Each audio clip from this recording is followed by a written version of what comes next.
네, 안녕하십니까. 오늘도 이야기 들려드리려고 왔고요. 오늘 들려드릴 이야기는 어, 사건에 대한 이야기입니다. 제가 평소에는 그 무서운 이야기들을 좀 가지고 왔잖아요. 괴담이라던가 어떤 그런 무서운 썰? 이런 거를 가져왔는데, 제가 이번에 가져온 거는 어 실제 그 있었던 사건들에 대해서 들려드릴 거예요. 제가 오늘 들려드릴 이야기는 그 그 북한민에 대한 내용이거든요. 아마 여러분들도 혹시 어쩌면 한 번쯤은 보셨을 법한 분이세요. 저도 사실 한 번 본 적이 있거든요. 한 번은 모르겠는데 저희 아버지가 그 보시던 프로그램에서 나왔던 분이에요. 그래서 굉장히 놀라운 이야기였어요, 저한테는. 그래서 여러분들은 어떠실지 모르겠지만 이 이야기를 좀 들려 드려 보고자 합니다. 자, 어떤 이야기인지 고고싱. 2017년 탈북자 임지연 재입국 사건. 원래 북한 정권이 이상한 집단이라는 건 잘 알고는 있었지만 여기 나오는 탈북자들의 증언이 심하게 과장되게 말하는 경우도 상당히 많아서 걸러들일 필요가 있을 거라고 봐요. 아무리 북한이 21세기 살아있는 생지옥이라도 아시안 게임에 올림픽도 출전하는 거 보면 그래도 거기도 사람 사는 곳인데 여전히 개차반 지옥 생활이긴 하지만 그래도 예전보단 나아지지 않았을까? 아무튼 당시 한국에서의 활동명인 임지연, 본명인 전혜성 씨가 재입국을 한 건지 납북을 당한 건지는 알려지지 않았는데 생각난 김에 찾아서 조사를 좀 해보려고 합니다. 본명 전혜성, 활동명 임지현, 출생 1992년 3월 30일 조선민주주의인민공화국 평양시 강동군, 국적 대한민국. 본명이 전혜성인 그녀는 2011년에 탈북해서 한국으로 온 뒤 대한민국 국적을 취득했습니다. 이만갑 외에도 모란봉 클럽에 출연했고 남남북녀에도 출연해서 가상 부부로 고정 출연까지 한 방송인이었어요. 그런데 2017년쯤 갑자기 종족을 감춰서 재입국한 것이 알려져 논란이 되었는데 여러 다른 탈북민의 증언과 전 국정원 실장이었던 김정봉에 의해 그녀의 납북설이 제기된 것입니다. 이 사진은 전혜성 씨가 북한의 대남 선전 방송인 우리 민족끼리라는 곳에 출연한 장면이에요.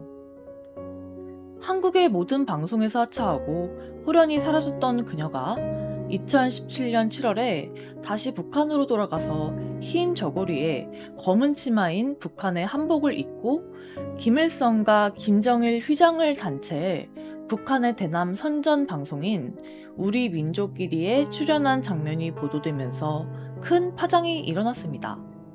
위의 이미지를 보면 방송에 출연했던 사진과는 다르게 머리를 짧게 자르고 군데군데 폭행을 당한 부위를 화장으로 가린 것으로 보이는 흔적도 있었어요. 재입국한 경위에 대해서는 상세하게 알려진 바는 없으며 몇몇 탈북자들이 한국에서 부적응자로 생활고를 겪다가 다시 월북하는 경우는 있지만 그녀는 방송 출연을 통해 충분한 수입을 얻고 있었기 때문에 해당 사항이 없었다고 합니다. 당시 그녀는 서울 강남구에 있는 원룸형 고시텔에서 거주를 했었는데 여기서도 전혜성이라는 본명을 사용하며 자신을 탈북민이라고 소개하고 고시텔 사람들과는 거리낌 없이 잘 지냈다고 전해졌어요. 별다른 이유도 없이 월세를 3개월치나 밀려서 고시텔 주인이 직접 그녀가 묵는 호실을 찾아갔더니 방문이 그대로 열려 있었으며 옷가지랑 귀중품들이랑 사진 등 개인 물품들만 챙긴 뒤 사라졌다고 합니다. 이 사진은 전혜성님으로 추정되는 팝콘TV의 몸캠 장면이라고 합니다. 당시 인터넷으로는 팝콘 TV의 성인 방송에 출연했던 것이 발각되어 월북한 것이 아니냐라는 의혹도 있었습니다. 단, 여기서는 경찰 측에서 해당 인물이 임지현, 전혜성이 아니라고 발표했다는 얘기가 있어서 임지현은 몽캠을 찍지 않았다라는 얘기가 돌았는데 이는 사실이 아닐 수도 있습니다. 음란 방송한 북한 이탈 여성 등 검거라는 뉴스의 사진인데요. 일단 기사 사진이 굉장히 자극적으로 나왔어요. 아무래도 이제 음란 방송이라는 타이틀이 있다 보니까 그 사진은 제가 모자이크 처리를 좀 했습니다. 이유는 몽캠을 찍었던 BJ 중에 북한 이탈 여성 등을 검거했기 때문입니다. 또한 일각에서는 임지연은 탈북자나 납치된 것이 아니라 처음부터 대남 공작원으로 한국에 잠입했다 라는 증언을 했습니다. 하지만 그건 중국으로 향한 것이 생활고이기 때문에 위장 결혼한 남편을 만나러 간 것이라는 정황과 더불어서 임대주택을 얻어 국내에서 더 거주하려고 했다는 정황 등 납북을 의심케 하는 정황도 있는 상황이기 때문이에요. 위 사진에 임지연님의 카카오톡 내용만 보자면 스스로 월북을 했다는 것에 무게가 실릴 수도 있어요. 실제로 그녀는 한국에서 가족도 없이 생활하느라 외로움을 느꼈으며 탈북하면서 위장 결혼한 중국인 남성과 돈 문제로 다툼이 있었다고 합니다. 하지만 증거라고 하는 대화 내역도 없고 카톡을 탈퇴했다는 증언과는 달리 여전히 그녀의 SNS가 존재하고 있어서 이 카톡에 대한 신빙성이 의심되고 있습니다. 이에 경찰은 임지연과 지인 간 통신 기록, 임지연 명의로 된 금융계좌를 다각도로 분석한 결과 납치가 아닌 자진 입국으로 판단하고 그녀의 출입국 기록과 주변 인물에 대한 탐문 수사 등을 통해 지난해 여름 중국을 경유하여 밀 입국을 시도하려다 포기한 정황까지 포착했다고 합니다. 결국 그녀는 대한민국 국적을 가진 신분이기 때문에 국가보안법 위반 혐의가 적용되어 체포영장이 발부될 거라고 하는데요. 8월 19일 북한의 선전 방송인 우리 민족끼리에 다시 출연하였고 북한으로 돌아간 것은 일자리 없어서 돈도 못 벌고 고향이 그리워서 술 마시며 괴로웠기 때문이지 결코 북한 정보기관에 의해 납치된 것이 아니다 주장했어요. 한때 제기되었던 팝콘TV 몽캠 출연도 본인이 인정했고 수도인 평양 인근에 있는 평안남도 안주시에 거주한다는 것으로 봐서 비교적 북한 생활은 안정적인 것으로 추측되고 있습니다. 물론 북한이 내보낸 방송을 그대로 믿는 것도 불가능하니 그냥 추측만 가능할 수준인 셈이에요. 그 이후로는 근황이 알려지지 않아서 정치범 수용소 수감설, 사망설, 재탈북설, 온갖 소문이 난무하고 있고 공식적으로 확인된 사실이나 언론에 보도된 내용은 더 이상 존재하지가 않습니다. 만약에 살아있으면 한국 생활과는 비교할 수도 없을 정도로 지옥 같은 생활을 하고 있을 가능성이 크고 만약에 재탈북에 성공했다고 해도 한국에 다시는 못 돌아올 것이라고 봐요. 왜냐하면 아직 대한민국 국적을 상실하지도 않은 상태에서 한국에 들어온다면 국가보안법 위반 혐의로 체포 영순위이기 때문이라고 합니다. 차라리 북한에서 사망을 하거나 탈북을 했다면 제3국에서 아무도 모르게 쥐죽은 듯이 사는 게 낫지 않을까? 라는 의문을 마지막으로 글은 끝이 납니다. 오늘 이야기는 여기까지고요. 저희 아버지가 이제 만나러 갑니다죠. 그러니까 이만갑이라는 프로그램을 꽤 자주 보셨어요. 그 시간대 맞추셔가지고 소파에 앉아서 TV 보고 계시고 막 그러셨었거든요. 그래서 저도 이제 오며 가면서 거실 오며 가며 이제 슥슥 TV 볼 때마다 그 제가 저분 얼굴이 이제 TV에 나왔던 거 분명히 기억하거든요. 어릴 때긴 했습니다만.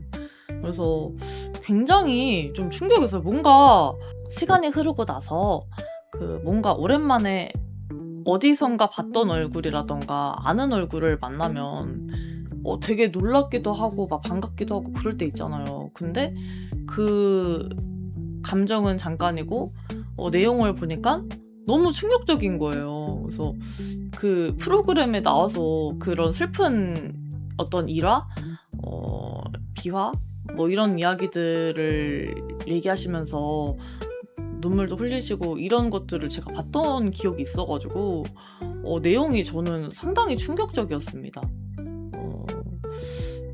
일단 그래서는 뭐 지옥 같은 생활이라고 나오잖아요.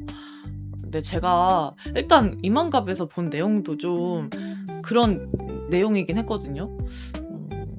근데 그게 뭐 과장된 내용이었다는 가장을 좀 섞어서 이야기를 한 부분이 있을까요? 저는 그게 다 정말 100% 진실인 줄 알았거든요.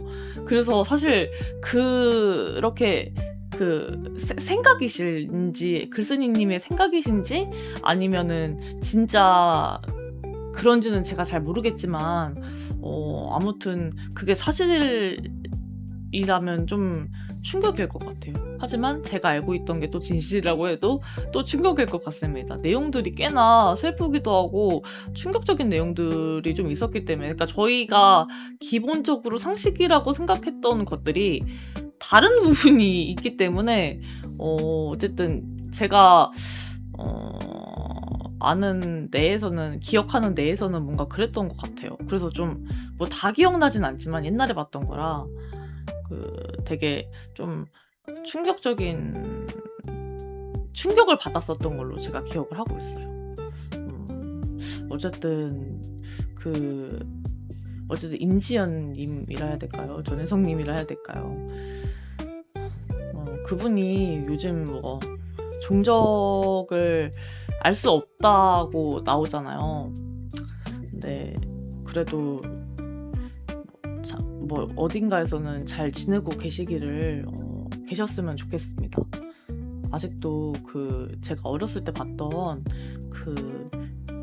눈물 지는 내용이라던가 다른 이제 출연진 분의 이야기에 슬픔에 이제 동조해 주시거나 이런 모습들이 저는 아직도 기억이 조금씩 나요. 그래서 좀 잘 지내셨으면 좋겠습니다만 무엇이 진실인지는 저도 잘 모르겠어요. 어쨌든 이 프로그램을 보신 분들이 있으시겠죠? 그래서 혹시 아시는 분이 있다면 또 댓글을 달아주셔도 너무너무 감사할 것 같고 그렇습니다. 예. 그리고 또 제가 뭐 읽은 내용 중에 다른 사실이 있다거나 하는 내용도 있다면 또 댓글 달아주시면 또 너무너무 감사할 것 같고요. 그리고 또 제가 하나 말씀드릴 게 있는데 제가 요번에 더보기란에 카페 링크를 달아놨어요. 혹시나 제가 읽어주었으면 좋겠습니다 라는 글이 있으시거나 아니면 또 저에게 소개를 해주시고 싶은 또 다른 여러 공포 괴담설이나 이런 것이 있으면 언제든지 저의 카페에 방문하셔가지고요 글을 달아주셨으면 너무너무 감사하겠습니다. 공포썰 게시판이 따로 있기 때문에 거기다 달아주시면 되거든요. 굉장히 항상 이제 명맥은 있으나 아무런 글은 달리지 않는다라는 그런 슬픈 내용이 있는 카페입니다. 그래서 혹시 제가 읽어주었으면 하는 글이 있으신 분들 제가 당장은 뭐 드릴 수는 없지만 차차 뭔가가 생기면은 드릴 수 있는 상황이 되기를 저도 간절히 기원합니다. 예. 그래서 아무튼 그렇고요. 예. 오늘 이야기는 여기까지입니다. 그럼 저는 다음 시간에 또 무서운 이야기 가져오도록 하겠습니다. 그럼 다시 만나는 그때까지 안녕. 일단 이 글은 네이버 블로그를 운영 중이신 이노님의 그 네이버 글을 읽은 거예요. 제가 이 네이버 블로그의 글을 너무너무 흥미롭게 읽었기 때문에 일단 읽어 보기로 했는데, 문제가 될 만한 소지가 있다면 꼭 좀 알려주시길 부탁드릴게요.